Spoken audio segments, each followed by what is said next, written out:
រួបរៀមពីងពេញសំដីឆ្លើយប្រាប់ទៅស្រីថាបងបានលួចស្នេហាពេលបានជួបអូ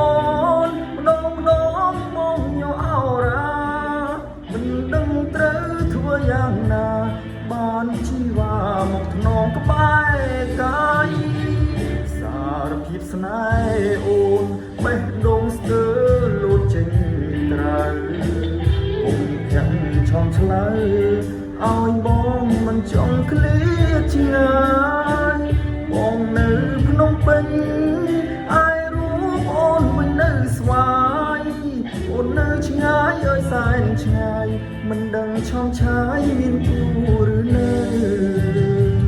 បេះដូងលងស្នេហ៍អើយកុំបដិសេធថ្ងៃនេះមិនចាំថ្ងៃស្អែកបងសុំចែកបេះដូងពីស្រីចិនបងស្មុគណាស់មិនបងប្រាស់ចិនទេថ្លៃស្នេហ៍អ្នកបនទីមានជ័យមិនយកស្រីធ្វើជាល្បែងស្នេហ៍